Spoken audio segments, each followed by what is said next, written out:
सबसे पहले तो आप ये देखो, मार्च 2017 से लेकर मार्च 2021 तक में प्रमोटर ने अपनी होल्डिंग 44% से 49% तक कर दी है। और उसके बाद भी ये लोग रुके नहीं है। मार्च 2022 से लेकर मार्च 2025 तक में ये जो होल्डिंग है वो 51% से 61% से भी ज़्यादा हो चुकी है। और साथ ही ये जो होल्डिंग है वो आप क्वार्टरली रिजल्ट पे भी चेकआउट करोगे तो एक अच्छे खासे नंबर के साथ आपको ये प्रमोटर की होल्डिंग बढ़ती हुई नजर आएगी। तो क्या जब जब प्रमोटर ने अपनी होल्डिंग बढ़ाई है तो स्टॉक का प्राइस भी बढ़ा है, वो भी मैं आपको बताता हूँ। तो आप यहाँ पे देख सकते हो कि मार्च 2020 के अंदर इस स्टॉक का प्राइस था सिर्फ 12 रुपए, और अभी करंट इसका प्राइस 200 रुपए से भी ऊपर चल रहा है। तो देखो, जहां जहां पे प्रमोटर ने अपनी होल्डिंग बढ़ाई है वहीं से इस स्टॉक ने अपनी प्राइस भी इंक्रीजमेंट दिखाई है, इसलिए प्रमोटर भी इंक्रीज हो रहे हैं।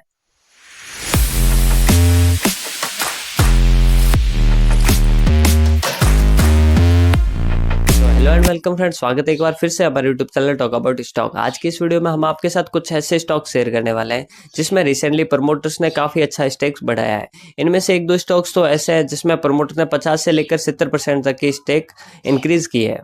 तो जहां पे प्रमोटर्स अपने स्टेक इंक्रीज कर रहे हैं, इसका मतलब हम ये भी समझ सकते हैं कि वो कंपनी अभी अंडर वैल्यूड है, मतलब स्टॉक काफी ज्यादा सस्ते दाम पे मिल रहा है और स्टॉक अच्छा रिटर्न देने का पोटेंशियल रखता है। इसी कारण प्रमोटर अपना इंक्रीजमेंट कर रहे हैं। बट उससे पहले मैं आपको बता दूं, ये कोई स्टॉक रिकमेंड वीडियो नहीं है, तो अपनी रिसर्च खुद से करके आपको अपनी इन्वेस्टमेंट करनी है। तो क्या प्रमोटर्स जब अपनी होल्डिंग इंक्रीज करते हैं तो इसका मतलब यही हम समझ लें कि स्टॉक अभी अंडर वैल्यूड और काफी सस्ते दाम पे मिल रहा है। देखो, ऐसा भी होता भी है, लेकिन उसके साथ साथ काफी सारे रीजंस भी होते हैं। लेकिन हमें स्टॉक कब पिक करना चाहिए वो भी हम इस पे बात करने वाले हैं।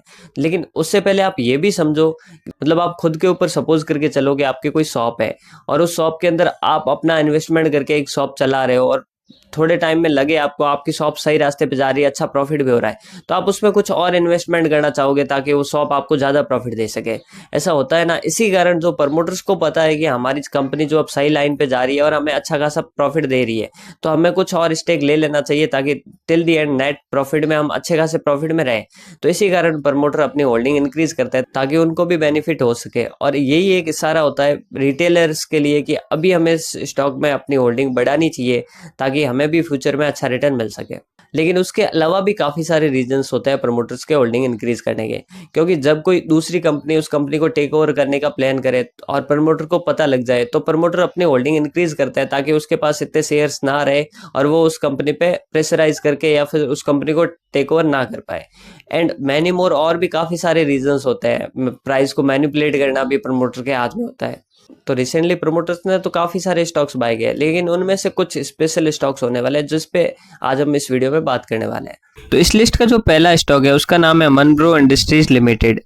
इस स्टॉक का करंट मार्केट प्राइस अभी 660 रुपए चल रहा है। साथ ही मैं आपको ये भी बता दूं, ये जो कंपनी है एस्टेब्लिश हुई थी 1992 के अंदर। साथ ही ये फूड एंड ब्रेवरेज का बिजनेस भी करती है। तो चलिए अब ज्यादा देर ना करते हुए चलते हैं इसके शेयर होल्डिंग पैटर्न की ओर। तो अगर हम इस स्टॉक के शेयर होल्डिंग पैटर्न की बात करें तो आप एक बहुत ही बड़ा बदलाव देख पाओगे कि 2025 मार्च के अंदर प्रमोटर ने 72% तक की होल्डिंग बढ़ा दी है, जो कि दिसंबर 2024 में सिर्फ 2% थी।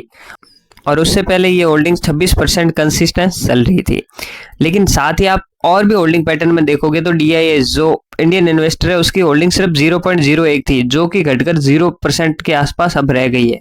साथ ही आप पब्लिक की होल्डिंग देखोगे तो वो भी अच्छे खासे परसेंटेज के साथ नजर आ रही है। 27% अभी है, लेकिन जब प्रमोटर पहले नहीं थे तो वो उस टाइम पे 97% से भी ऊपर की होल्डिंग थी। तो एकदम से इस स्टॉक के होल्डिंग में बदलाव आना सबके लिए मतलब है कि अब ये स्टॉक भागने वाला है। लेकिन ऐसा सच में है या नहीं, वो उसके फंडामेंटल्स एंड टेक्निकल्स बताएंगे। तो आप मेरे को कमेंट कर देना इस स्टॉक का नाम, मैं इसी स्टॉक पे डिटेल एनालिसिस वीडियो भी अपलोड कर दूंगा इसके फंडामेंटल एंड टेक्निकल के साथ। तो चलिए बात कर लेते हैं इस लिस्ट के सेकंड स्टॉक की। तो इस लिस्ट की जो दूसरी कंपनी है उसका नाम है रिलीगियर एंटरप्राइजेस। इस स्टॉक का भी करंट मार्केट प्राइस 229 रुपए चल रहा है। और साथ ही मैं आपको यह भी बता दूं, ये एक फाइनेंस सेक्टर की कंपनी है और ये जो लोन इन्वेस्टमेंट के रिगार्डिंग सर्विसेज अपनी प्रोवाइड करती है। इस कंपनी का भी एस्टेब्लिश 1984 में हुआ था और ये जो कंपनी है 1275 लोकेशन से ज्यादा में अपना बिजनेस होल्ड करती है। अगर इस स्टॉक के भी शेयर होल्डिंग पैटर्न की हम बात करें तो आप यहाँ पे देखोगे कि काफी टाइम से प्रमोटर की जो होल्डिंग थी वो 0% ही थी, लेकिन रिसेंटली 2025 मार्च के अंदर ये जो होल्डिंग है वो एकदम से 25% से ज्यादा बढ़ गई है। तो इसका क्या रीजन समझे हमें कि अब इस स्टॉक का सही टाइम आ गया, अब ये स्टॉक भागने वाला, तभी प्रमोटर ने एंट्री ले ली, या फिर कोई और रीजन है।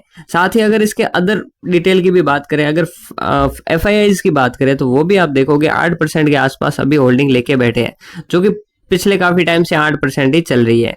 साथ ही अगर DIs जो इंडियन इन्वेस्टर है वो भी देखोगे तो वो इंडियन इन्वेस्टर की 2024 के अंदर 13% होल्डिंग थी, जो कि अभी घटकर 11% से 12% हो गई है। साथ ही जो पब्लिक है वो भी देखोगे तो वो एक टाइम 78% थी, जो कि घटकर अभी सिर्फ 54% रह गई है। तो शेयर होल्डिंग पैटर्न में एकदम से बदलाव आने के कारण लोगों को लग रहा है कि ये स्टॉक भी भागने वाला है। तो क्या सच में ऐसा है? और ऐसा है तो इसके अगर फंडामेंटल्स आप अगर एक बार चेकआउट करोगे तो मेरे को कुछ खास नहीं लगा। मैंने फंडामेंटल्स देखे हैं इसके कि मेरे को कुछ खास नहीं लगा। तो ये भी स्टॉक अभी काफी ज्यादा ट्रेंडिंग में चल रहा है, लोग काफी इसको सजेस्ट कर रहे हैं। तो आप मेरे को ये भी बताना, क्या ये स्टॉक आप अपनी वॉच लिस्ट में ऐड करने वाले हो? तो चलिए बात कर लेते हैं इस लिस्ट के तीसरे स्टॉक की। तो इस लिस्ट का जो तीसरा स्टॉक है उसका नाम है बाल गोपाल कॉमर्शियल लिमिटेड। इस स्टॉक का भी करंट मार्केट प्राइस चल रहा है 442 रुपए। साथ ही मैं आपको ये भी बता दूं, ये जो कंपनी वो एस्टेब्लिश हुई थी 1982 में, एंड ये जो है टेक्सटाइल इंडस्ट्रीज से रिलेटेड काम है, मतलब टेक्सटाइल इंडस्ट्रीज से आती है। साथ ही ये जो कंपनी वो मल्टीनेशनल ऑपरेट करती है, इंडिया से बाहर भी इसका इंपोर्ट एंड एक्सपोर्ट का काम रहता है। तो अगर बात करें इसके भी शेयर होल्डिंग पैटर्न की तो वो भी मैं आपको बता दूं। आप यहाँ पे देखोगे कि एकदम से इसमें 34% प्रमोटर ने अपनी होल्डिंग इंक्रीज कर दी है मार्च 2025 में, जो कि दिसंबर 2024 में सिर्फ 7% से थोड़ी सी ऊपर थी। तो एकदम से होल्डिंग इसमें भी इंक्रीज होना, लोगों को लग रहा है कि इसमें भी हमें अच्छा खासा प्रॉफिट होने वाला है। एकदम से प्रमोटर ने काफी ज्यादा परसेंटेज के अंदर एंट्री ले ली है। तो क्या सच में ऐसा है? साथ ही आप ये भी देखो कि ना तो इसके अंदर फॉरेन इन्वेस्टर है ना ही इंडियन इन्वेस्टर है। प्रमोटर के अलावा सिर्फ पब्लिक है, जो 65% से थोड़ा सा ज्यादा है, मतलब 66% हम कह सकते हैं।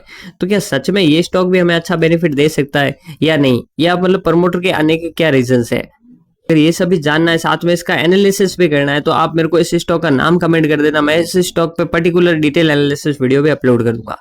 तो चलिए बात कर लेते हैं इस लिस्ट के अगले स्टॉक की। तो जो इस लिस्ट का अगला स्टॉक है उसका नाम है काइनेटिक इंजीनियरिंग लिमिटेड।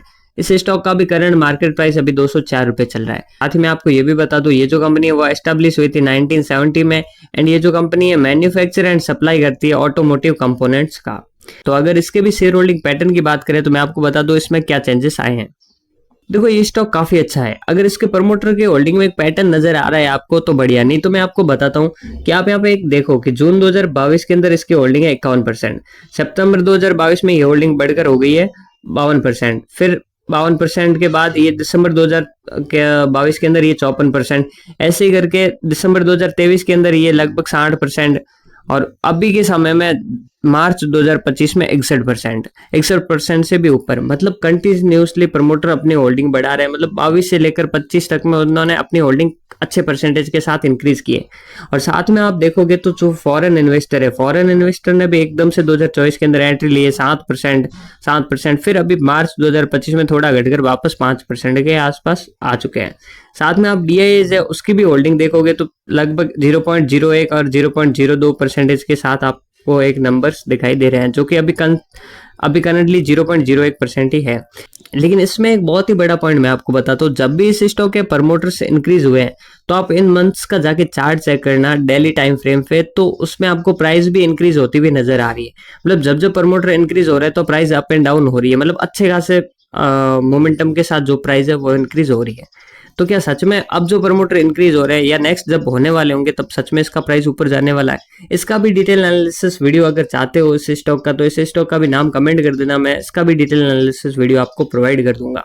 तो कैसा लगा आज का वीडियो? आपको वीडियो पसंद आया तो लाइक जरूर करना, एंड इन्हीं में से किसी स्टॉक पे आपको अगर डिटेल एनालिसिस वीडियो चाहिए तो वो भी कमेंट कर देना उस स्टॉक का नाम, मैं उस पर्टिकुलर स्टॉक पे डिटेल एनालिसिस वीडियो भी अपलोड कर दूंगा। साथ ही ये वीडियो पसंद आया तो लाइक जरूर करना, एंड ऐसी अमेजिंग वीडियो से जुड़े रहने के लिए जल्दी से चैनल को सब्सक्राइब कर दो।